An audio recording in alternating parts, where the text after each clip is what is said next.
을들의 당나귀 귀 13번째 이야기입니다. 오늘을 살아가는 여성 노동자들의 어려움을 속 시원하게 파헤쳐줄 평범한 여성 노동자들의 비범한 이야기 을들의 당나귀기 방송을 시작하겠습니다. 네, 을당기는 8월에서 9월까지 굉장히 특별한 시간을 갖고 있는데요. 투쟁하는 여성 노동자들을 만나고 있습니다. 네, 저번에 출연하셨던 레이테크 코리아 여성 노동자 기억하고 계실 텐데요. 바로 9월 8일 날 승리했다는 기쁜 소식을 전하면서 오늘의 방송 시작하겠습니다. 네, 오늘은 가사 노동자이지만 노동자로서 인정받고 있지 못하기 때문에 노동자를 인정받기 위해서 투쟁하고 있는 가사 노동자 여러분들을 모셨습니다. 30만 가사 노동자들의 염원을 안고 참여하신 분들을 소개하도록 하겠습니다. 네, 안녕하세요. 저희는 전국 가정거래사 협회 협회장을 맡고 있는 윤현미라고 하고요. 또 수원에서 지부장 역을 맡고 있습니다. 네, 이런 방송이 처음이어서 떨리기도 하고 이런 기회를 만들어진 거에 대해서 되게 기쁘게 생각합니다. 네, 가사 노동자이시면서 또 수원 전국가정관리사협회 수원지부도 같이 이끌고 계시고 협회장직도 겸임하고 계시는 윤현미 협회장님 반갑습니다. 반갑습니다. 네, 네. 네, 안녕하세요. 가사관리사 염창순입니다. 저는 제가 2002년도에 입사해서 벌써 해가 13번이나 바뀌었네요. 관리사 7년, 지부장 6년을 하고요. 현재는 가사관리사로 다시 돌아와서 일을 하고 있습니다. 만나서 반갑습니다. 네, 반갑습니다. 염찬순 가정관리사님 지금 몇 년째시라고요? 예, 13년이 지났네요, 벌써. 네, 어디서 어떻게 13년이 지났는지 그 얘기는 조금 이따가 소개 끝나고 얘기를 들어보도록 하겠습니다. 그리고 오늘 또 도움 말씀을 주시기 위해서 전문가분이 함께하고 계시는데요. 소개 부탁드리겠습니다. 네, 안녕하세요. 저는 여성노동법률지원센터의 사무국장 이영희 노무사라고 합니다. 반갑습니다. 네, 반갑습니다. 저희 센터는 여성 노동 문제 전문가들이 모여서 여성 노동자들의 권익 향상을 위한 법률 지원을 주로 하고 있는 데인데 여러분들 그 가사 노동자 이제 노동권 쟁취를 위한 활동들에 조금 도움이 되고자 나왔습니다. 반갑습니다. 네, 반갑습니다. 윤현미 협회장님, 네. 지금 수원지부에서 일을 하시고 계신다는데 구체적으로 어떤 업무를 지금 하고 계신가요? 제가 처음에 가정거래사 들어왔을 때는 현장에서 일을 했고요. 그 이후로 이제 지부장이 된 이후로는 지금 현재 관리사님들하고 고객님들하고 뭐 알선이랄지 아니면 신입 관리사분들 신입 교육이랄지 주로 그런 일을 맡고 있습니다. 알선이라면은 고객과 가정관리사로 일하시는 분들을 연결해주는 일을 맞습니다. 하고 계신다는 거죠. 네. 수원지부에서. 네. 네. 그러면은 언제 그 수원에서 처음에 현장에서 일하셨다는 거는 가정관리사로 일을 하셨다는 건데 그게 언제쯤이실까요? 제가 서울에 있다가 수원으로 이사를 오면서 남편 하는 일을 사업을 뒀다가 이제 수원으로 이사를 왔는데 직장을 구하기로 했는데 어디 하기가 좋을까라고 해서 제가 시청 홈페이지를 보고 입사를 하게 됐고요. 그래서 일을 하다가 저희는 이제 협동조합 방식이기 때문에 이렇게 총회를 거쳐서 지부장직을 맡으면서 상근을 하게 되었습니다. 그러면은 시청 홈페이지를 뒤지다가 남편 사업이 잘 안 되셨던 것 같아요. 그죠? 그러니까 좀 약간 먹고 살기가 힘들어지고 일을 해야겠다라고 생각하셔서 시청 홈페이지를 뒤지다가 여기를 찾으셨다라고 말씀해 주셨는데 그럼 그전에는 일 안 하셨어요?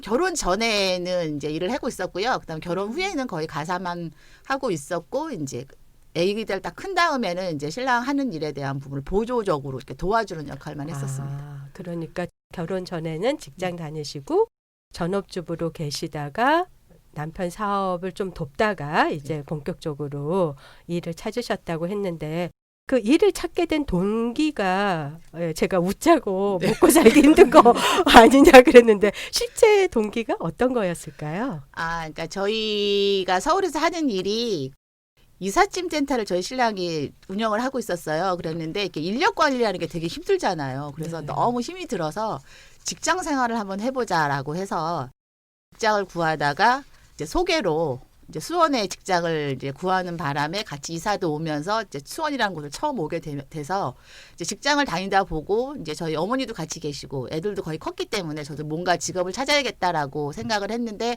딱히 이게 할 만한 게 만만치 않은데 보니까 시간에 대한 개념도 되게 좋고 해서 일단 내가 해봤던 일이기 때문에 한번 해보자라는 걸로 선택을 하게 됐습니다. 네, 한번 해봤던 일이니까 좀 할 수 있지 않을까 해서 예, 하셨다고 하는데 많이 가정 경제에 좀 도움이 되고 계십니까? 네, 경제적으로 도움도 되고요. 또 이제 이런 뭐 활동이랄지 이런 걸 하면서 나에 대한 자신감 이게 되게 굉장히 좋아진 것 같아요. 네. 자신감을 갖게 네. 됐다. 구체적으로 어떨 때 이렇게 내가 자신감이 좀 생겼구나 이런 거 느끼셔요? 제가 어쨌든 지부장이랄지 협회장의 직책을 맡으면서 이런 교육을 나간다든지 뭐 이럴 때 제가 다른 분들한테 나에 대한 정보를 줄 수도 있고 그분들이 그거에 대해서 굉장히 뭐 그러니까 제가 그러니까 교육할 때 보면 그 가정관리사 하시는 분들은 일반 강사가 아니라 이 일을 해봤던 사람이 이 교육을 해준다는 것에 대해서 굉장히 좀 쉽게 그러니까 좀 뭐라고 해야 되나? 쉽게 이해한다. 예, 그렇죠. 그러니까 우리의 처지를 아는구나라는 부분에 있어서 해봤던 사람이라는 거에 대한 부분도 굉장히 많이 다가오는 것 같고요. 저도 제가 해봤기 때문에 그 일에 대해서 설명을 할 수도 있고 어려운 점이 뭔지 아니면 너무 지레 걱정하시는 분들 많잖아요. 그래서 그런 네. 분들한테 그렇게 걱정할 일이 아니다라는 부분을 좀 얘기해 줄 수 있어서 네. 되게 좋은 것 같습니다. 현장 경험을 갖고 있기 때문에 그 강점을 살려서 교육도 하고 또 그런 게 필요한 정보를 줘서 자신감도 갖고 돈도 벌고 꼭 먹고 알먹고 계신다는 윤영미 협회장님의 소개였습니다. 또 궁금한 건 좀 이따가 또 이제 여쭤보기를 하고요.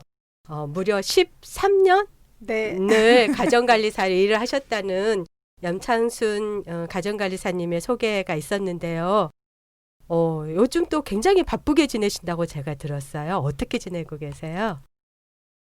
저 하루가 짧은 게 아니라 진짜 일주일이 너무 짧아요. 오늘이 금요일이었는데 어떻게 보면은 또 금요일이 왔어요.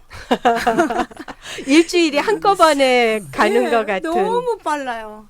아침에 일어나서 공부를 조금 해요.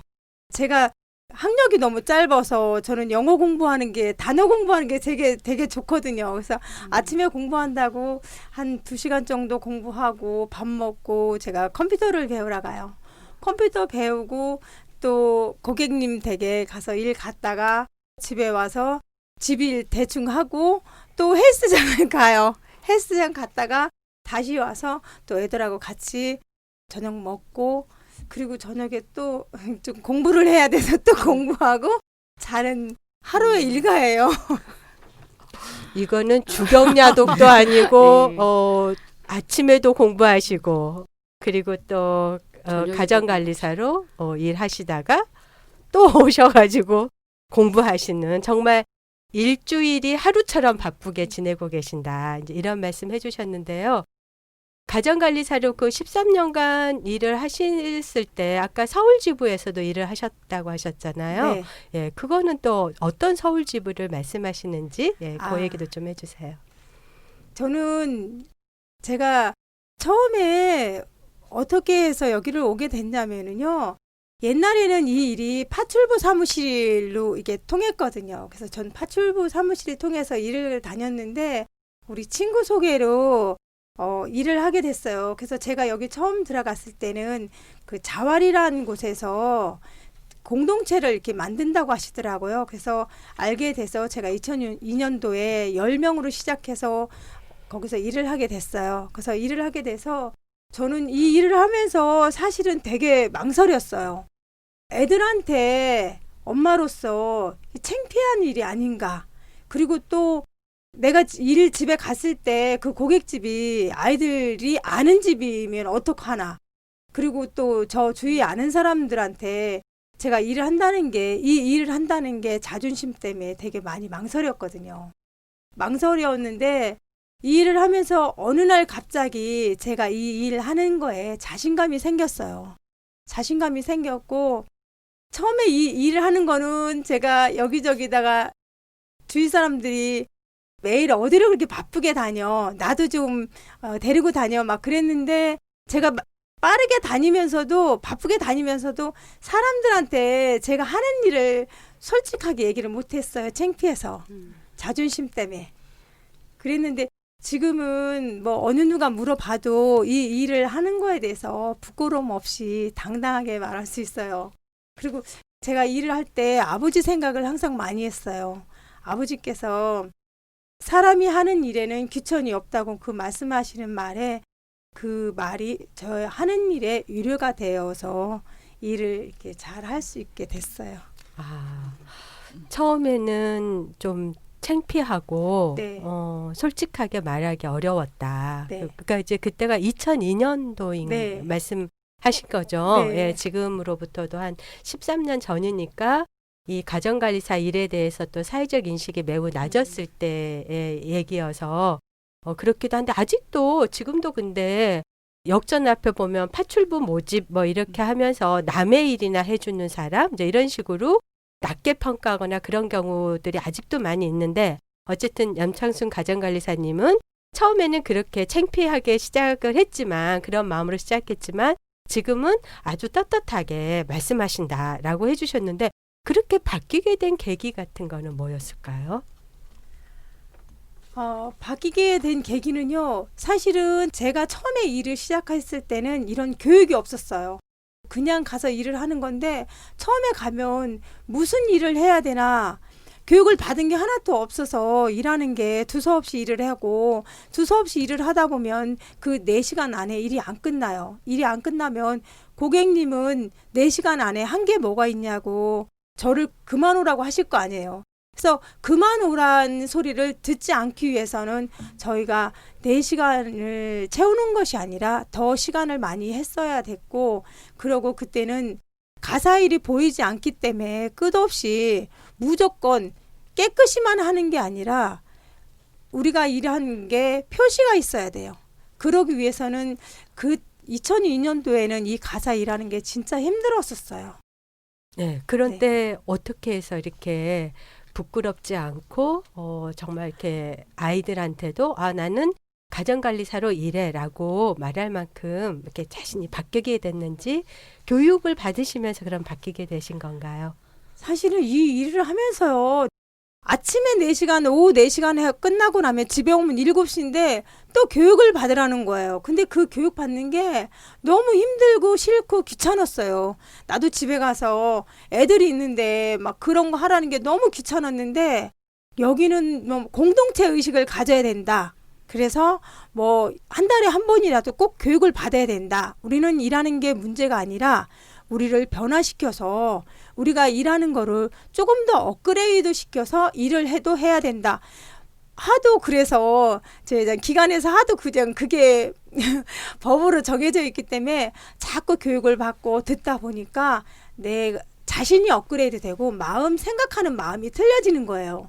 그래 내가 무슨 일을 해도 그냥 일을 하냐 그리고 내가 뭐를 하나라도 더 배워서 일을 하느냐에 따라서 그 차이점이 마음이 생각하는 게 틀려지는 것 같아요. 네. 어떻게 생각하면 어떤 우리 사회가 갖고 있는 사회적 통념? 네. 남의 집안일을 해주는 거는 하찮은 일이다. 라는 식의 노동의 귀천을 가려서 그런 사회적 통념이 있어서 그런 통념을 그대로 받아들이면 사실 이 일에 대해서 별로 이렇게 의미부여가 잘 안 되고 낮게 평가할 수 있지만 정말 땀 흘려서 일하고 당당하게 일하고 남에게 피해 주는 것도 아니고 정말 열심히 일해서 가족과 나의 어떤 직업적인 보람과 이제 이런 거를 가져갈 수 있는 건데 그럼에도 불구하고 이 노동을 계속 그렇게 낮추어서 생각하게 했던 그런 사회적 통념이 저는 좀 문제가 있다. 근데 이제 교육을 받으면서 그런 통념에서 벗어나서 이 노동 자체를 봤을 때는 부끄러울 게 없는 거잖아요. 네. 예, 이제 그런 말씀을 해주셨는데 노무사님, 네. 왜 이런 일들에 대해서 이렇게 우리가 한국 사회에서 특히 분명히 이렇게 너무나 정직한 노동이고 땀 흘려서 일하는 노동인데도 그 노동을 왜 우리가 이렇게 부끄럽게 생각하고 숨겨야 되고 그런 식의 어떤 문화가 형성이 됐을까요?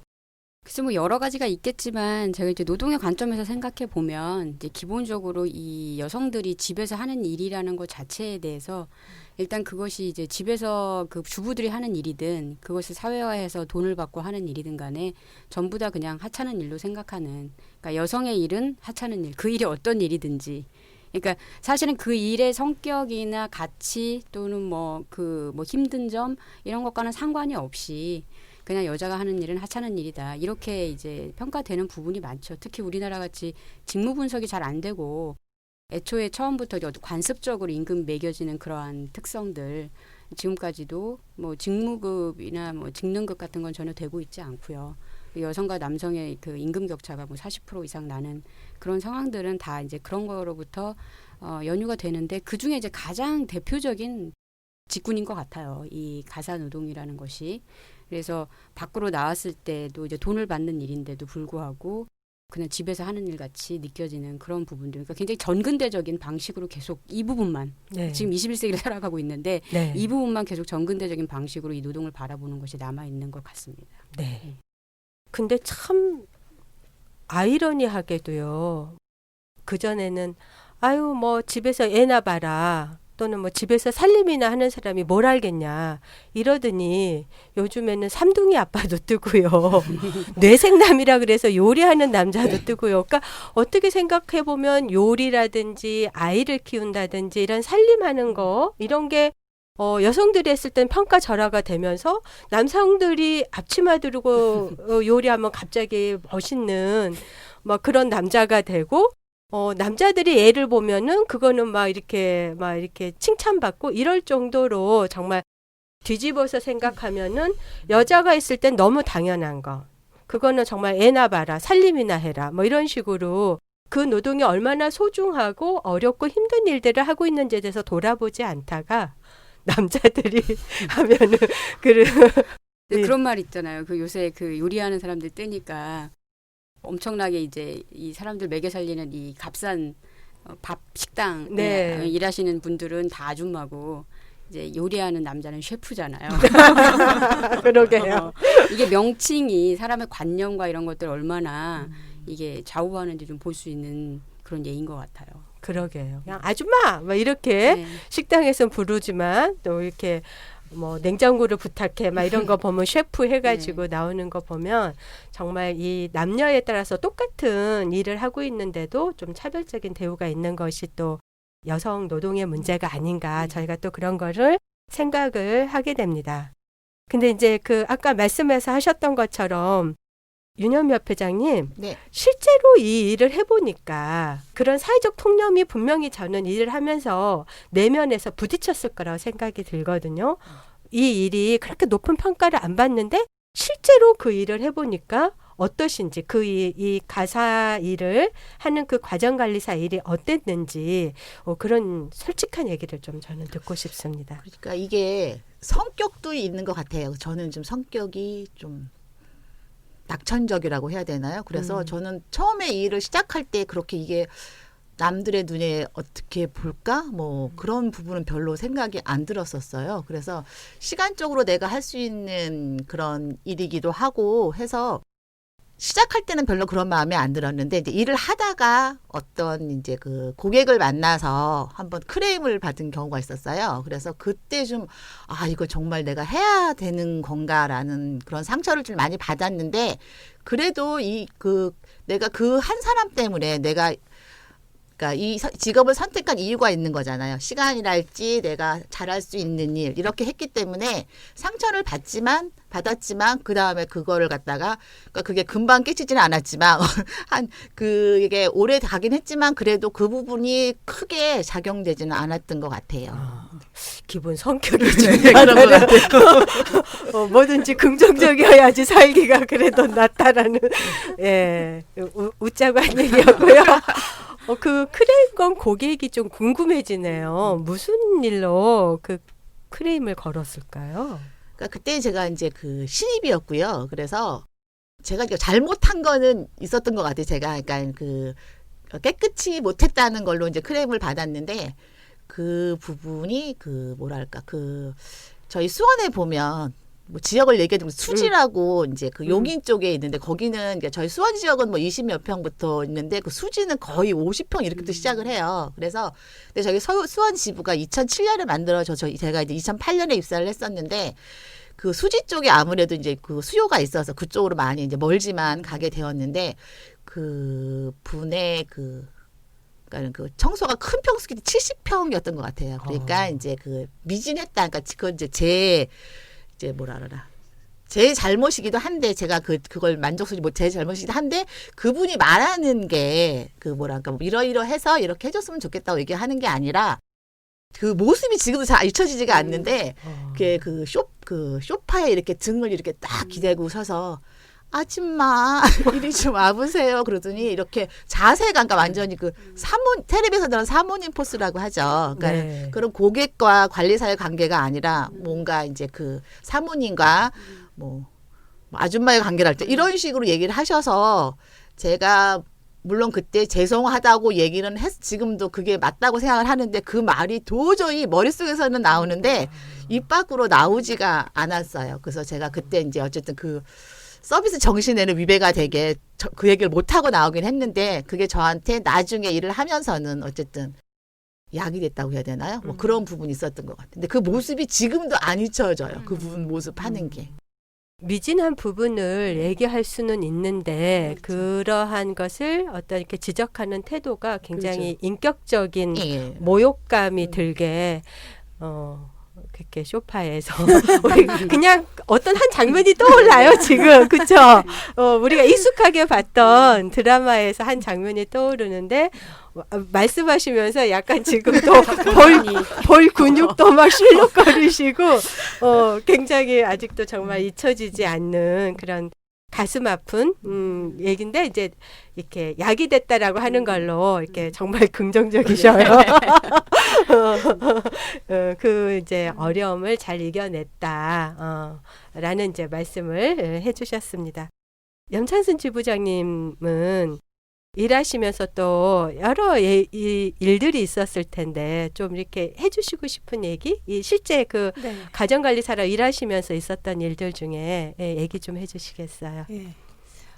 저는 그 에피소드가 되게 많아요. 이제 일을 너무 오래 하다 보니까 슬펐던 일, 좋았던 일, 진짜 사람으로서 대접받았던 일, 막 여러 가지 일이 있는데 제가 머릿속에 꼭 한 가지가 남는 게 모 방송국에 다니시는 분이에요. 그분을 뭐 댈 수는 없지만 그 대개 고객집에 갔는데 저는 일주일에 한 번 오라고 그래서 일주일에 한 번 갔는데 그 댁에 가보고 정말 놀랬어요. 딱 세 식구가 사는데 63평이세요. 63평인데 그 집에 가서 인사를 하고 옷을 갈아입고 일을 뭐 해야 되나 좀 물어보고 그랬는데 그분이 배우셔서 그런지 조금 색다르시더라고요. 식탁에 앉아서 차를 뭐 드실 거냐고 물어보면서 차 이름을 대는데 너무 복잡했어요. 그래서 저는 그냥 웃어야지. 그냥 제일 간단한 게 커피잖아요. 그래서 커피도 여러 종류 말씀하신 거 아니에요? 그냥 커피 먹을게요. 그랬더니 그 커피도 맞아요. 무슨 커피 먹을 거냐고 그래서 그냥 아줌마 커피 먹을게요. 그랬더니 프림 있는 커피를 주시더라고요. 근데 프림 있는 커피를 주시는 것까지 좋았는데 F용지를 딱 갖고 오시는 거예요. 연필하고. 그러면서 어디 사냐고 그래서 어디 산다 그랬더니 애들은 몇 명이냐 뭐 큰애는 몇 학년이냐 작은애는 그러다 보니까 이걸 다 적고 계시는 거예요. 그래서 애들 전화번호까지 다 적으신 거예요. 어떻게 하다 보니까 저는 커피 마시면서 얘기한 거를 그분은 다 적으시면서 물어보시면 다 적으신 거예요. 근데 기분이 진짜 야하고 뭐 이상하더라고요. 야릇했는데 어쨌든 그냥 뭐 기분 나빠도 어쨌거나 일하러 온 거고 내가 뭐 크게 잘못한 거 없으니까 그냥 일을 하자고 했는데 그분이 그 청소기는 저기 있고 뭐 어디 있으니까 이렇게 하세요. 그러더니 방에 들어가서 종이를 A4용지를 하나 갖고 오시는 거예요. 근데 이게 사람이 쓴 거하고 타자로 친 거하고 틀리거든요. 30가지 이상을 갖고 왔어요. 내가 해야 할 일을. 그러니까 우리 집에는 뭐를 하고 몇 시에 뭐를 하고 몇 시에 뭐를 하고 그런 식으로 진짜 구체적으로 다 적어 갖고 오셨는데 제가 그날 일을 하면서 연필을 가지고 볼펜으로 이렇게 체크하면서 일을 할 수밖에 없었어요. 내가 뭐를 했나 안 했나 체크를 해야 되기 때문에 그래서 그 일을 하면서 제가 오늘만 하고 이 집은 일을 안 하려고 그랬어요. 일을 하지 말아야지. 근데 그 대신 내가 한 거는 표시를 내고 가자. 진짜 이 사람이 일은 잘했구나. 그 소리를 듣기 위해서 그날 진짜 제가 나는 베테랑이니까 8시간이 아니라 일찍 가야지. 그러고 뛰어다니며 일을 했어요. 그래서 아침 전 12시까지 일을 하고 밥을 먹으려고 밥은 어디 있다고 해서 밥을 쫙 열어보는 순간 제가 놀랐어요. 진짜 전기밥솥에 밥이 있는데 밥이 한 세 숟갈, 4숟갈 큰 숟갈로 뜨면 그거밖에 안 되는 딱 그 밥에 반찬은 냉장고를 열어봤는데 쟁반에 반찬이 있는데 한 10가지 이상이 되는 것 같아요. 근데 정말 저희들처럼 일을 하는 사람은요 반찬이 많이 필요 없어요. 김치 한 가지라도 밥을 많이 줘야 돼요. 힘들어서. 왜 그러냐면 아침에 밥을 여기 오기 위해서는 7시에 밥을 먹어야 되거든요. 근데 밥은 조금이고 깍두기도 4개, 뭐 콩자반 한 8개, 방울토마토도 2개를 자르면은 4개가 되잖아요. 예. 진짜 저는 그렇게 원하는 게 아닌데 그걸 보고서 제가 그 집은 물도 사 먹어서 물도 마음대로 먹을 수 없고 진짜 그날 되게 힘들었어요. 그래서 일을 열심히 뛰어다니며 했는데 시간이 딱 되니까 진짜 아침 9시부터 5시가 되니까 딱 일이 끝나는 거예요. 뛰어다니며 일을 했는데도. 그래서 제가 그날 일을 하면서 다시는 이 집 오지 말아야지 하고 일을 끝마치고 왔는데 일주일에 한 번 가다 보니까 제가 토요일 일요일 날은 예식장 알바를 다녔어요. 그래서 시간이 없다 보니까 사무실에다 내가 그만 이 집을 안 간다는 얘기를 못 한 거예요. 그래서 그 다음날 수요일 날 또 일을 갔어요. 일주일에 한 번 가는 집인데 그리고 그 다음에 또 수요일 날 안 간다는 게 3번째 그 집을 가게 됐는데 그날은 비가 왔어요. 그날 비가 왔는데 일찍 간다고 해도 비 오는 날은 조금 늦거든요. 원래 사람들이 이게 늦더라고요. 차도 늦고 다 늦어요. 7분 정도 늦게 갔는데 고객님이 강아지를 딱 안고 오시면서 나는 관리사님을 9시부터 부탁했지 9시 7분에 부탁하지는 않았다고. 늦은 거는 나한테 얘기하지 마라. 그렇게 하시면서 뉴스가 비 올 때 늦냐고 물어보시더라고요. 비 올 때 뉴스를 늦게 하냐고. 근데 그분 말은 다 맞아요. 근데 제 자신이 그날 그렇게 서러울 수가 없더라고요. 그래서 저도 모르게 진짜 눈물이 저도 모르게 흘렀는데 제가 그날 다짐하기를 거기서 그만둔다는 마음이 싹 변했어요. 나는 진짜 이 사람이 필요로 하는 사람이 될 때 내가 이 집을 그만두겠다. 그래서 제가 1년 동안 그 집에서 진짜 최선을 다해서 일을 했는데 저는 그 집에서 일을 전 그만두게 되고 나서 제가 그 집에 일을 갔던 거를 후회는 안 해요. 정말 잘했다는 생각을 드는 게 그 고깃집에 가서 제가 배운 게 너무 많았어요.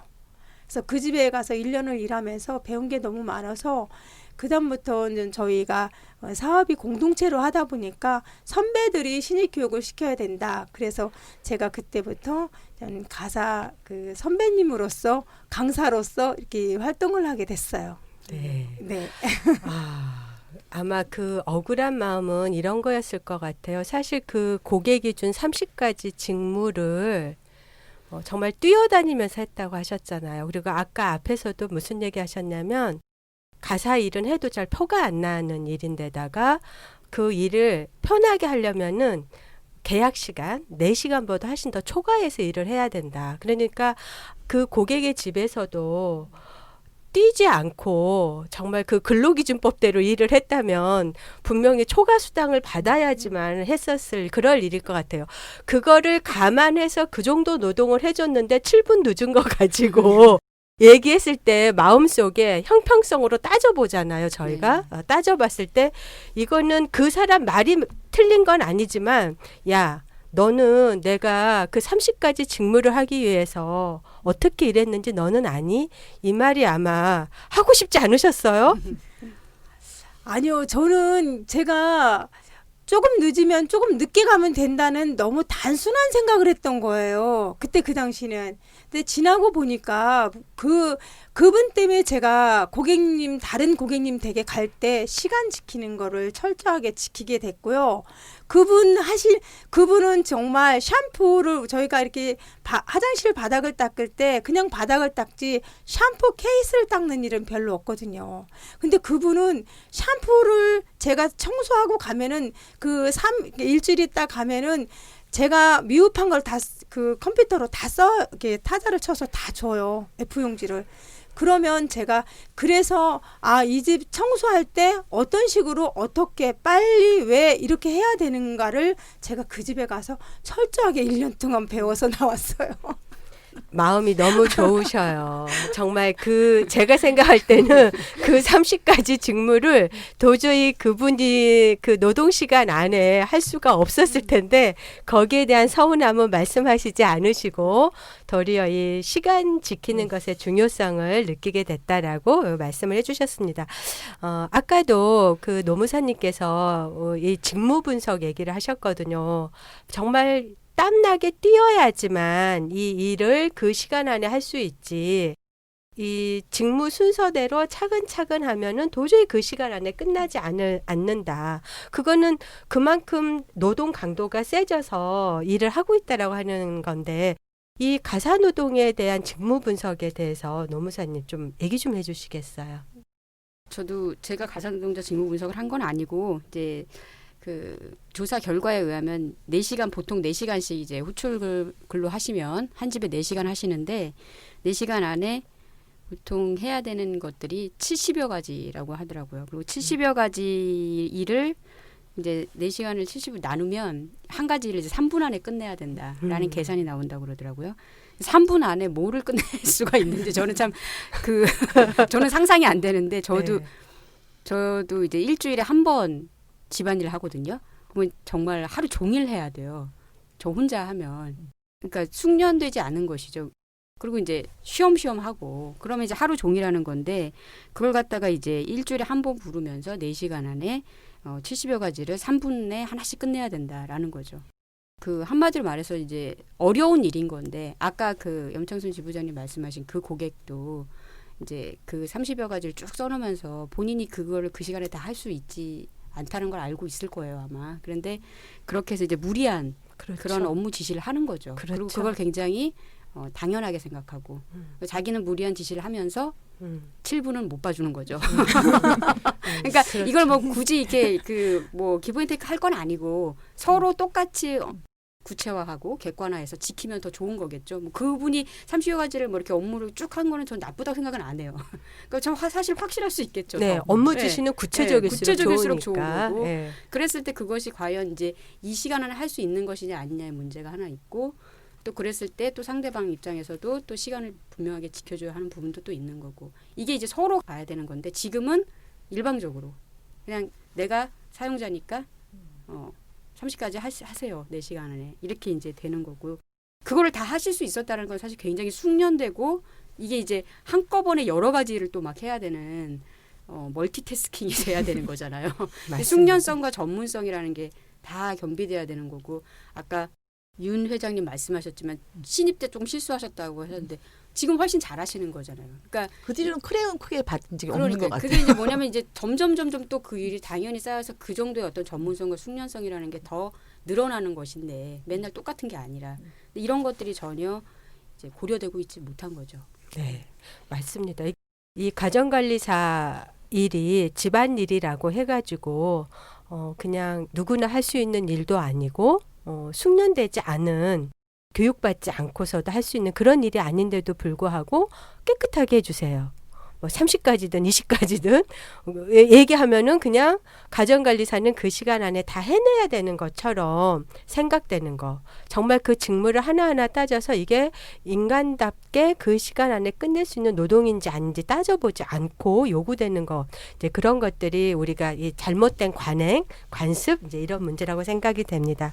그래서 이제 그런 잘못된 것 중에 이제 곧 그런 거를 개선하기 위해서 계속 지부장님 이제 이렇게 얘기하는데 저희가 그 조직을 만든 거잖아요. 전국 가정관리사 협회라는 조직을 2004년도에 저희가 이제 만들었는데 가사 노동자들의 경제 공동체였던 거죠. 그전에는 이렇게 뭐 파출부 뭐 이런 식으로 해서 단순히 알선으로 그쳤던 것들을 우리 스스로가 우리의 일자리에 우리의 노동의 존중을 지키고 이걸 개선해 가자라는 뜻으로 2004년도에 전국 가정간사협회라는 조직을 만들었는데 그 가정관리사협회라고 가정관리사를 붙인 것 자체가 굉장히 의미가 있었잖아요. 예. 호칭에 협회장님, 예, 좀 얘기 좀 해주셔요. 네, 저희가 2004년에 그 가정관리사 협회를 만들면서 그러니까 호칭에 대한 부분이 지금은 그러니까 그 전에는 뭐 아줌마가 되게 대세였다고 하면 호칭에 대한 부분을 어떻게 할까라고 굉장히 의논을 제가 그때 없었기 때문에 많이 하셔서 가정관리사라는 말을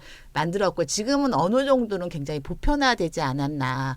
그러니까는 일반 영리업체는 모르지만 비영리 단체나 아니면 사회적 기업에서는 지금 교육 일정을 할 때 가정관리사 교육이라고 하고 있거든요. 그래서 그런 부분으로 굉장히 협회가 그런 이름, 그러니까 굉장히 큰 일인 것 같아요. 이름은 간단하게 5글자지만 그 가정관리사가 의미하는 부분이 옛날에 그 나가서 일만 하는 게 아니라 관리를 하는 거잖아요. 그러니까는 관리라는 부분은 매일매일 달라지고 매일매일 뭔가 이렇게 발전된다는 거죠. 똑같은 상태가 아니라. 그래서 그런 이름에 걸맞게 일을 해야 되는 거고 이제 그런 부분으로 해서 되게 발전되게 된 거죠. 네. 아까 저기 노무사님께서 식당 아줌마를 셰프라고 했을 때 굉장히 다른 직업적 전문성이 부여되는 것처럼 집안일 하는 이 호칭의 변화가 상당히 심했잖아요. 식모부터 시작해서 이렇게 쭉 호칭의 변화가 있었는데 얼마 전에 저희도 그 전국 가정간사 협회 그 지부 회의에서도 강주 그 지부장님 말씀하시기를 아직도 식모라고 하대요.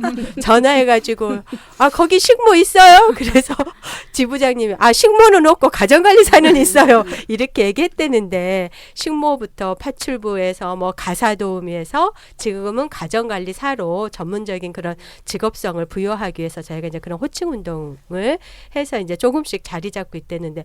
염찬승 저희 지부장님 실제 고객들이 그렇게 부르시나요? 어떤가요? 현장에서? 처음에 제가 2002년도에는요 말 그대로 진짜 파출부였어요. 네, 파출부라고 해야지 알아듣고 하다못해 친구들한테 나중에는 이렇게 망설이다 얘기했는데 친구가 그러더라고. 아, 너 파출부 다니는구나. 그 말 들었을 때 제가 이게 그때는 제가 이렇게 교육을 좀 여러 번 다녔을 때인데 친구가 그래서 제가 그랬어요. 너는 학교 어디까지 나왔니? 그랬더니 뜬금없이 학교 얘기하니까 저를 쳐다보더라고요. 파출부가 뭐니?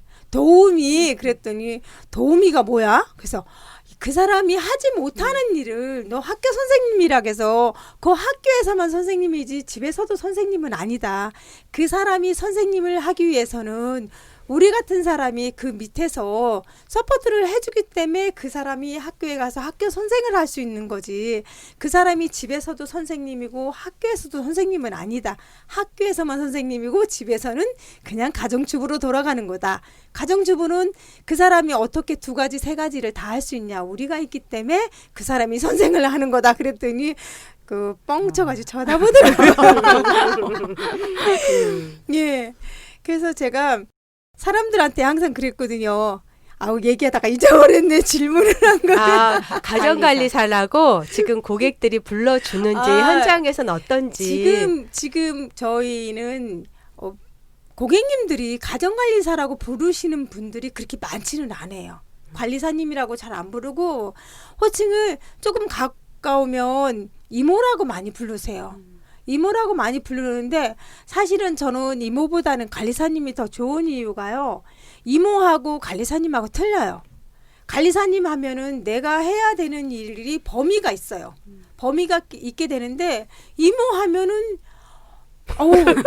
이게 이모가 틀리잖아요. 조카가 해달라는 거 다 해줘야 돼요.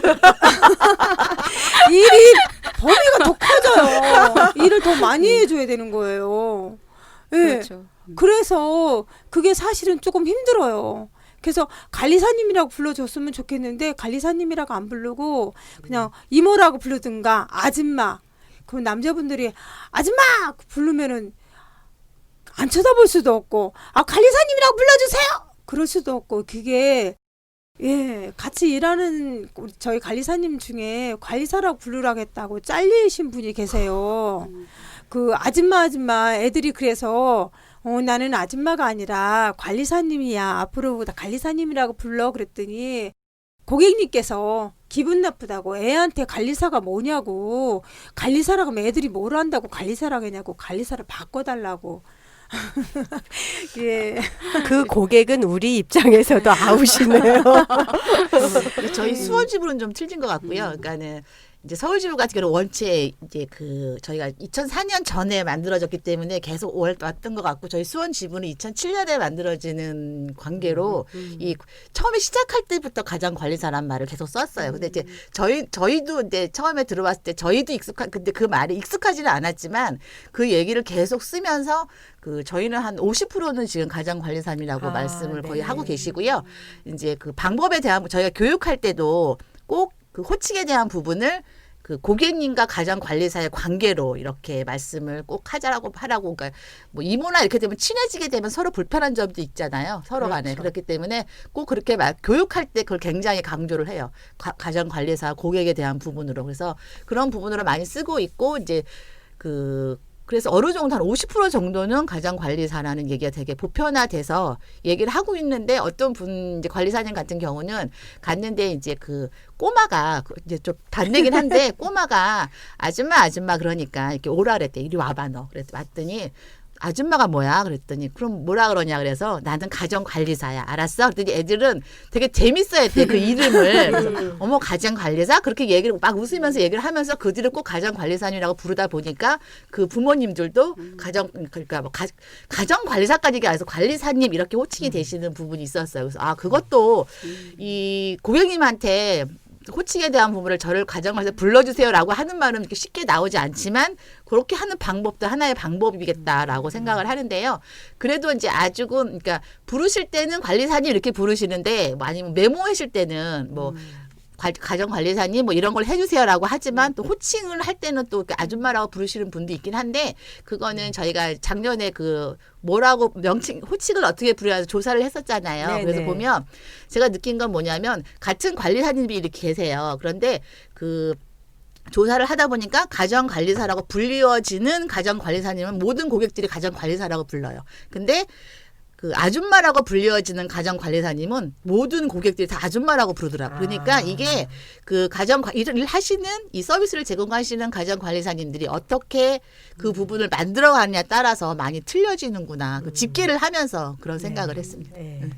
맞습니다. 그래서 저희 여성노동자회에서도 이제 이 전국 가정관리사협회를 출범시키고 나서 호칭 바꿔 부르기를 정말 열심히 이제 했었는데 그 중에 하나가 SBS에서 최지우 씨가 주연하는 수상한 가정부라는 드라마가 있었어요. 그래서 그 SBS에 공문을 보내고 가정부가 뭐냐 너무 시대에 뒤떨어진 제목이다 말해서 이제 항의하고 그래서 한참 또 인터넷 신문이나 이런 데 오르내린 적도 있었거든요.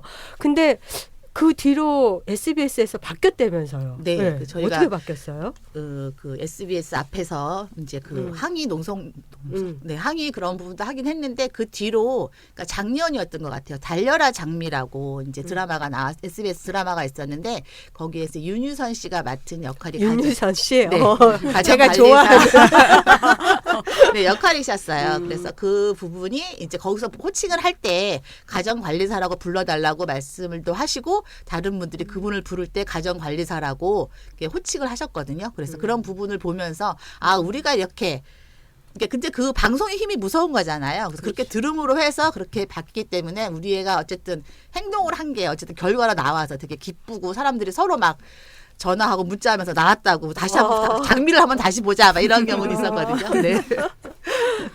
네. 그 가정관리사라고 하는 것이 그 5글자가 주는 힘 같은 거를 저희가 느낄 수 있었습니다. 앞으로도 어디 가서 사회에 뒤떨어지지 않으려면은 꼭 이 방송을 들으시는 분들도 아줌마라든지 이모라든지 그런 얘기는 하지 마시고 가정관리사님 이렇게 불러주시면은 좋을 것 같습니다. 네. 근데 제가 그 전에 7년 동안 일했던 고객님 댁을 제가 관리사님이라고 불러달라고 그랬더니 그분이 하시는 말씀이 남편이 그랬대요. 전 아줌마도 부르고 관리사님도 그렇게 부르고 그렇게 두 가지 이름을 가지고 불렀는데 남편이 관리사님이라고 부르지 말라고 했다고 하더라고요. 그래서 왜요? 하고 물어봤더니 관리사님은 남 보고 관리사라고 하는 거지 그분은 우리 애들을 다 돌봐주고 우리 식구를 다 이렇게 남보다 더하고 이모보다 더한데 어떻게 관리사님이라고 부르냐. 그럼 이모라고 불러라. 또 이모 또 나오는 거예요? 그래서 지금 저는 현재 그 7년 전에 갔던 그러니까 6년 전에 갔던 7년 동안 다 갔던 그 고객님을 또 다시 현재 가고 있거든요. 근데 관리사님이라고 불러주면 안 되냐고 그랬더니 남편이 그분은 관리사님이라고 부르지 말라고. 그래서 그분 댁에 가면은 저는 이모로 변해요. 그래서 편한가요? 이모라고 불리우는 게? 그 본인이 원하시나요? 그거를 어떠세요? 저는 관리사님이 사실은 더 편하네요. 근데 이모라고 하니까 집에 뭐 손님이 오거나 뭐 하면은 인사를 시켜요. 꼭 인사. 이모 누구 왔어요? 그리고 뭐 우리 이모님 뭐 어쩌고 뭐 그래가지고 이제는 그 집에 가면 내 관리사님이 아니라 완전 고객님하고 형제가 돼버렸어요. 가족이네. 그게 참 이중적 의미가 있는 것 같아요. 그쵸? 네. 노무사님 어떻게 생각하세요? 아니 이제 이게 그 계속 집에서 하는 일이라는 그런 관념에서 이제 벗어나지가 않는 부분이 있는 것 같고 그분은 좋은 의미로 훨씬 더 친하고 잘해드려야 할 존중해야 될 그런 사람으로서 이제 가족을 생각하시는 건데 또 다른 사람들도 다 그렇게 생각하면 좋은데 네 맞아요. 사실은 그렇지 않잖아요. 사실은 가장 함부로 하는 게 가족이고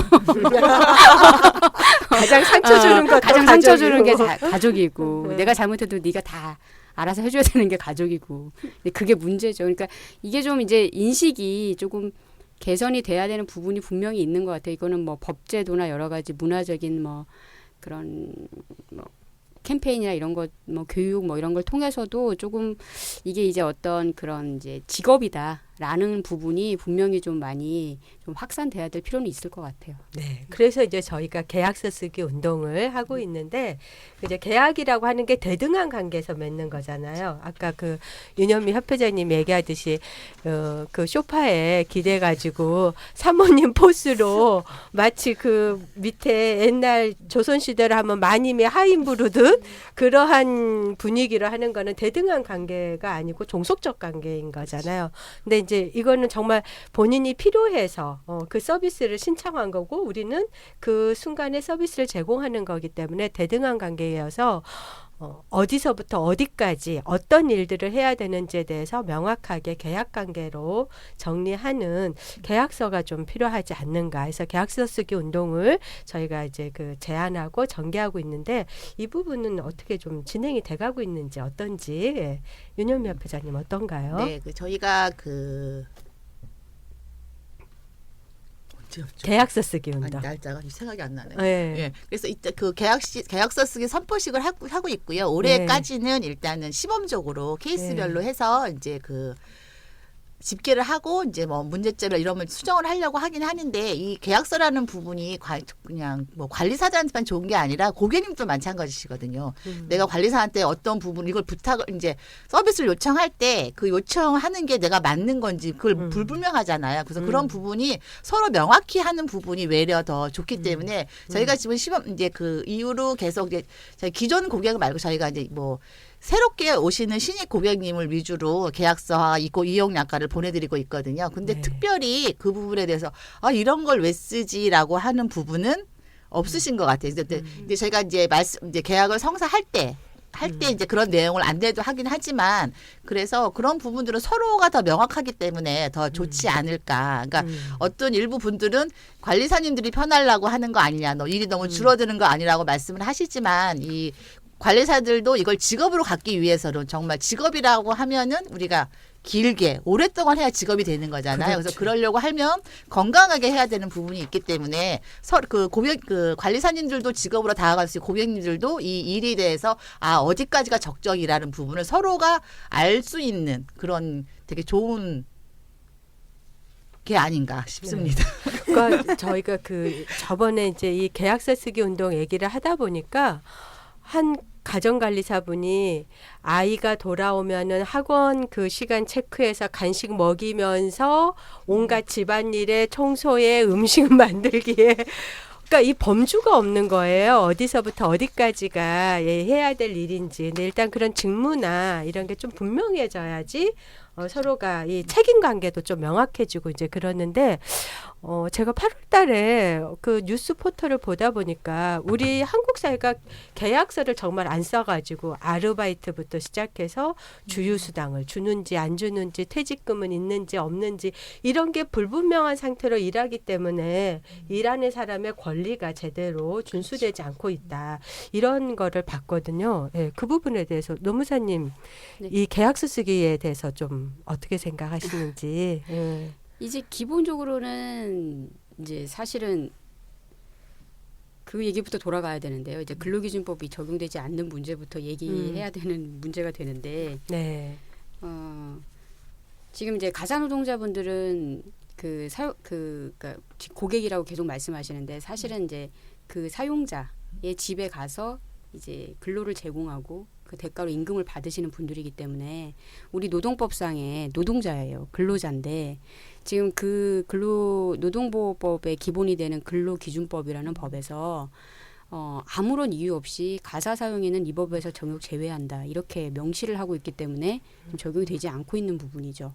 그러니까 이제 근로계약서는 이 노동자와 이제 사용자가 쓰는 건데 거기에 내용이 이제 중요한 내용이 당연히 이제 근로조건. 그러니까 근로조건의 중요한 부분이 임금, 시간, 그다음 무슨 일을 하는지, 그다음에 휴가, 휴일은 어떻게 하는지 이런 것들이거든요. 근데 이런 것에 대한 것이 지금 근로계약서를 그 노동법 적용이 안 된다라는 상황에서 근로계약서가 이제 안 되고 그 근로계약서가 아닌 것이죠. 그러니까 그걸 대체할 만한 것은 당연히 분명히 필요한 거죠. 그게 이제 근로계약서가 아니다 하더라도 일반적인 이제 민사상의 계약이라고 하더라도 업무를 이제 분명히 해야 아까 같은 그런 이제 서로 간의 그 정근대적인 관계 제발 이제 친인척 관계가 아니고 이제 서로 이제 용역을 그러니까 근로를 제공하고 그 대가를 지불하는 동등한 관계라는 것을 이렇게 전제로 해서 거기에 업무가 이제 무엇이 있는지를 분명하게 해야 하는 것이죠. 근로계약서를 하다못해 이 노동법상의 어떤 사용자의 여러 가지 의무를 가지게 되는 그 사용자들도 근로계약서를 쓰면 거기에서 정해진 업무가 아닌 것을 시킬 수가 없는데 하물며 이제 뭐 지금 사용자로 인정 안 받고 아무런 의무도 없는 그런 이용자들 고객이라고 우리가 얘기하는 그 분들은 어쨌든 그거는 좀 지켜줘야지 되는 부분인 거죠. 최소한 네. 정해져 있는 업무 시키고 지시할 수 있고 또 그거를 완수해야 할 책임이 있고 이렇게 할 필요가 있는 거죠. 네. 고객이 실제로는 사용자여서 그 근로 계약을 맺어야 되는데 현재는 근로기준법에서 이 가사노동자를 노동자에서 제외하고 있었기 때문에 근로계약을 맺지 않아서 더 이렇게 일하시는 분들이 힘들다라는 말씀이 있으셨어요. 현장에서 사실 우리가 그 근로자라면 당연히 노동자라면 당연히 뭐 산재를 적용을 받는다든가 갑자기 실직을 하게 되면 실업급여를 받는다든가 이런 보호망이 있는데 그럼 가사노동자들은 근로기준법에서 적용제외를 했기 때문에 단 한 번도 그러한 법적 보호를 받아본 적이 없다라는 거잖아요. 그래서 겪는 어려움들이 많았을 것 같은데 염찬순 지부장님 어떤가요? 예, 저희가 사실은 우리 계약서를 아직까지 한 번도 크게 우리가 생각해 본 적도 없고 써본 적도 없어요. 그래서 현장에서 갔을 때 그 일을 할 때 뭐 주먹구식으로 막 일을 하다 보니까 사실은 저희가 7가지가 아니라 70가지 일을 하는 줄은 몰랐어요. 근데 정말 일을 하면서 이제 와서 진짜 우리가 무슨 일을 하나 이렇게 다 뒤져보니까 일을 하는데 표시가 없는 거예요. 예, 그러니까 고객들은 끊임없이 우리가 4시간에 갔을 때 일을 막 끊임없이 주시는 거예요. 그러니까 막 집안 청소며 본인들이 하면은 운동화도 안 빠는데 뭐 이게 실내화 같은 거, 실내화 가방, 그 책가방 우리 잘 안 빨잖아요. 솔직히 말하면. 근데 관리사가 가면은 책가방도 자주 빨아요. 아무것도 아닌데 진짜 너무 심할 정도로 예. 말을 하다 보니까 또 잊어버렸어요. 이 다른 얘기 할 얘기가 너무 많다 보니까. 네, 아유 죄송합니다. 저희가 이거를 시리즈로 한 네 편은 떠야 했는데 그러네요. 이 한 편에 뜰려니까 지금 무리수를 두고 있습니다. 제가 저의 질문은 그런 그 노동자로서 기본적으로 보호받아야 될 것들을 못 받잖아요. 그래서 어려움이 많았을 것 같거든요. 그래서 그런 얘기를 좀 잠깐 소개해 주십사. 예. 우리 관리사님들이 사실은 힘들게 일을 해요. 힘들게 일을 하는데 만약에 어느 날 갑자기 이게 안 아플 수가 없거든요. 아플 수밖에 없어요. 그리고 사실은 아플 수밖에 없는데 이분들이 쉬면은 보통 우리 관리사님들이 가장이신 분들이 사실은 많아요. 의외로 참 많으세요.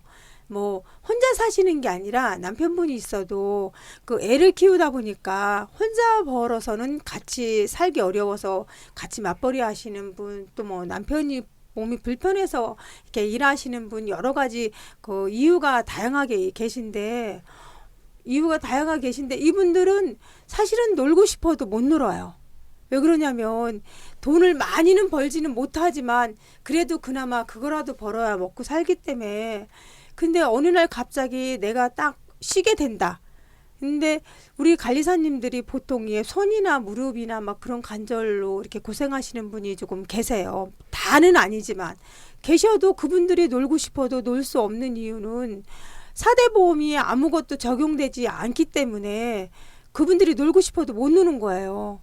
그래서 그 안타까운 사정들이 참 많은 것 같아요. 네.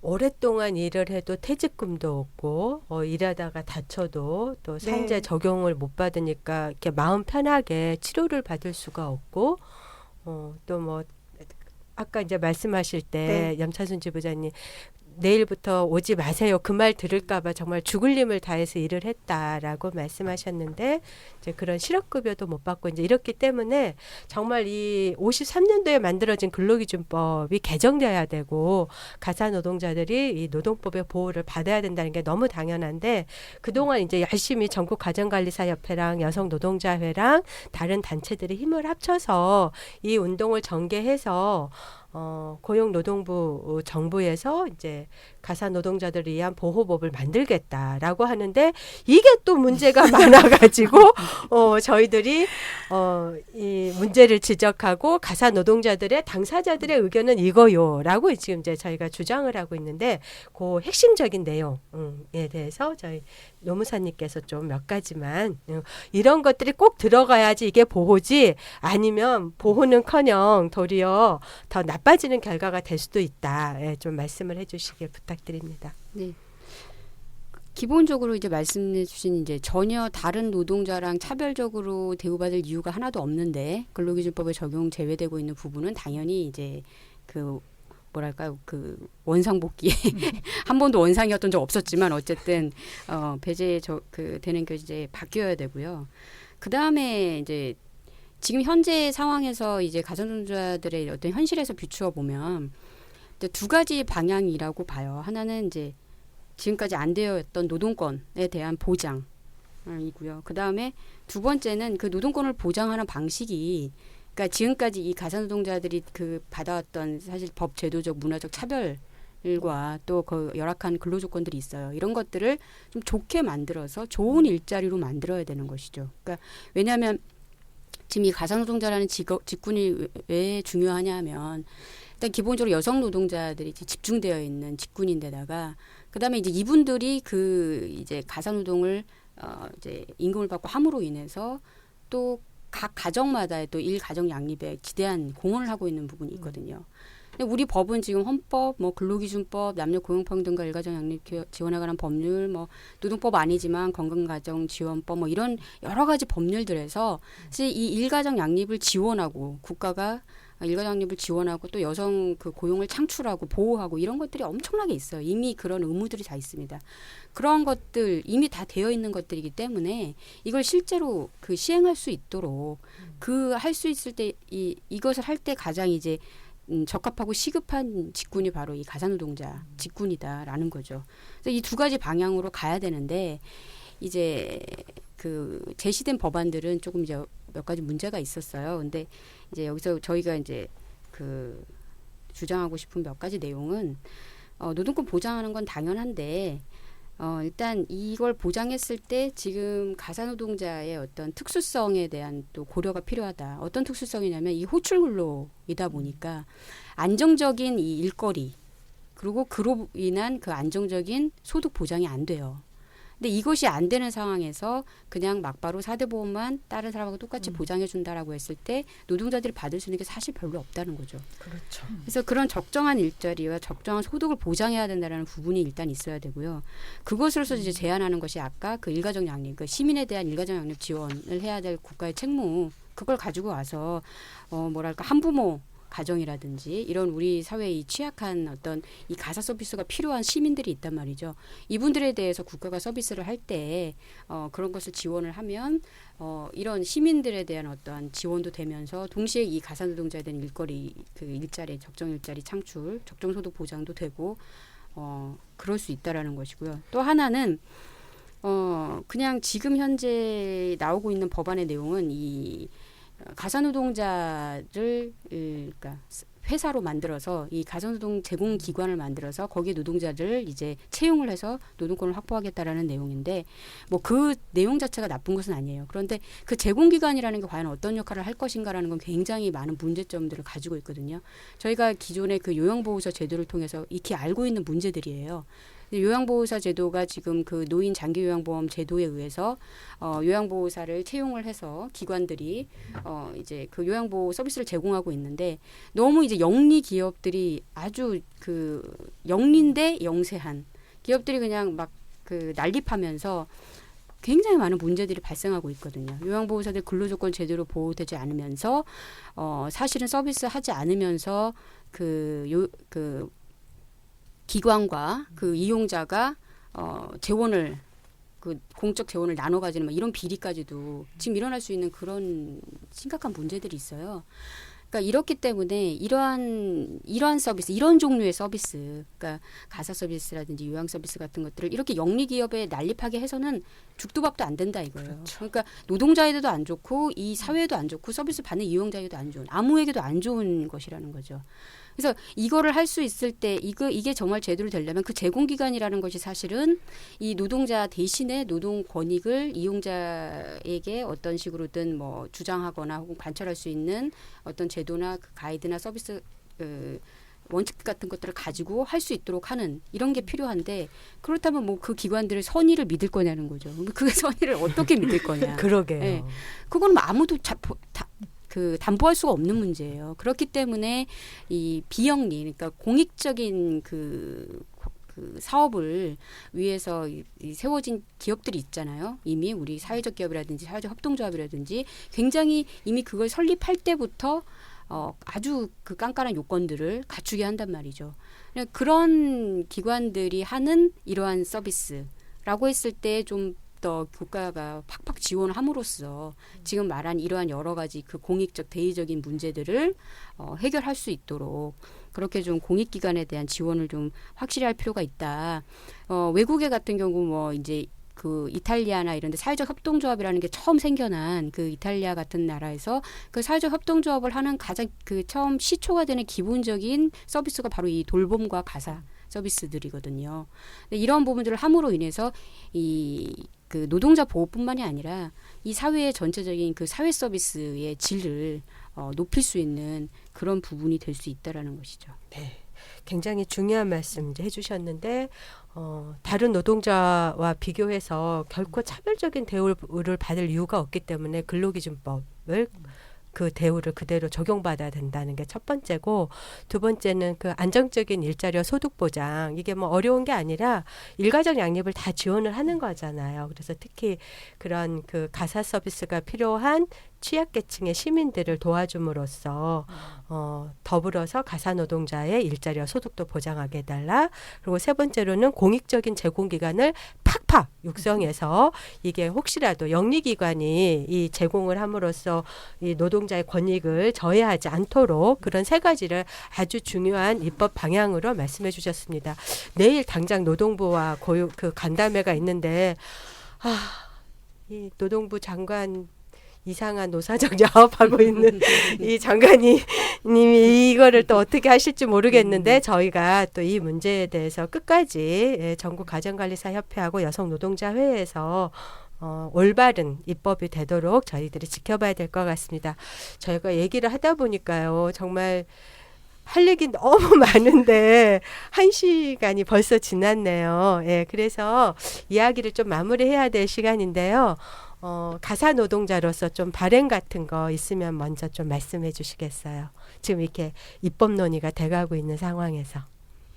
네, 일단은 그 가사 노동자들이 어쨌든 불이익을 받는 법적이랄지 이런 불이익을 받는 부분에 대해서 어쨌든 진짜 법이 제대로 된 그 제도화가 돼서 정말 그분들 우리 이 일을 하는 우리들이 정말 그러니까 처음에 이 법이 된다고 방송에서 뜬금없이 갑자기 텔레비에서 저희 같은 건 들었잖아요. 그래서 어머 정말 이게 돼라고 되게 좋아했는데 나중에 듣다 보니까 좋지만은 않은 여러 가지 문제점들이 나왔기 때문에 정말 우리가 처음에 그 방송을 들었을 때 기쁜 마음으로 들은 마음이 이 법이 제정된 후에도 같이 박수를 칠 수 있을 정도의 법이 만들어졌으면 좋겠습니다. 네. 저희 같은 경우는 우리 관리사님들이 다 물어보더라고요. 정말 우리 4대 보험 돼? 우리 언제부터 돼?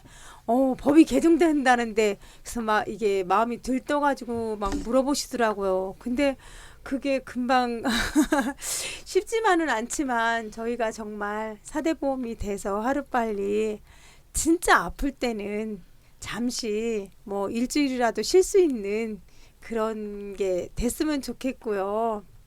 그리고 저희가 직업이 사실은 정말 말 그대로 안정적이지가 못해요. 예, 어느 날 갑자기 오늘 아침에 오지 마세요 하면 또 갈 수 없는 게 저희 일이거든요. 하루빨리 저희 하는 일이 안정적인 일이 되었으면 좋겠습니다. 네.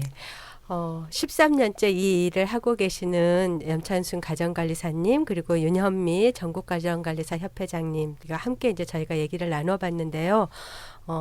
이 가정관리사 일이 정말 말씀하신 대로 그렇게 직무도 좀 정리가 되고 근로기준법 적용도 받고 정말 그 전문 직업으로서 자리 잡게 된다면 이 사실 그렇지 않았다는 것 자체가 여성 차별이었던 거잖아요. 여성 노동에 대한 차별이었기 때문에 그 차별이 개선될 수 있는 그런 확실한 계기가 이번에 좀 마련되기를 저도 같이 기원해 봅니다. 예. 마지막으로 혹시 이 가정관리사 일을 하고 싶은데 어떻게 해야 돼요? 하고 물어보시는 분이 있으실 것 같아서 협회장님 어떻게 하면 된대요? 네, 그러니까 저희 이 가정관리사 일을 하고 싶은 분이나 아니면 가정관리사 일이 필요하신 분들은요. 네이버에 들어가서 전국 가정관리사 협회를 치시면 서비스 내용이랄지 저희가 어떤 교육을 받고 있는지 다 내용이 나오시거든요. 그리고 저희 지부가 12개 지부가 있는데 나와 있기 때문에 그 근처의 지부에다 연락을 하시면 좋은 일자리와 좋은 서비스를 받을 수 있다고 생각합니다. 네. 감사합니다. 네, 혼자서 일하시는 것보다 이렇게 함께 모여서 우리의 문제를 해결해 나가는 거가 자신감도 생기고 살맛도 납니다. 연락 많이 기다리겠습니다. 예, 오늘 전국가정관리사협회 이 노동자분들과 함께하는 을들의 당나귀기 방송은 여기서 마치겠습니다. 저는 매주였습니다. 수고하셨습니다. 네, 감사합니다. 감사합니다.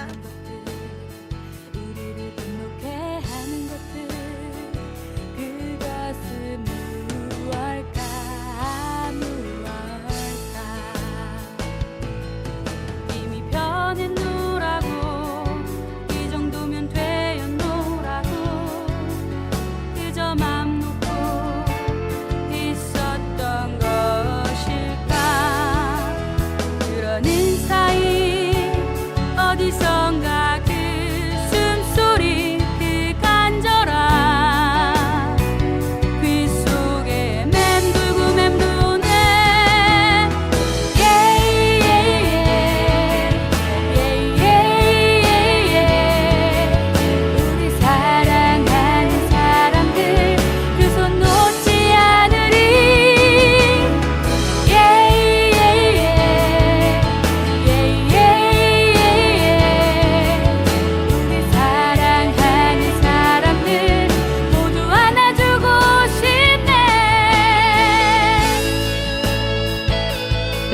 당나귀 귀는 한국여성재단의 성평등한 사회 만들기 지원 사업으로 한국여성노동자회에서 제작합니다.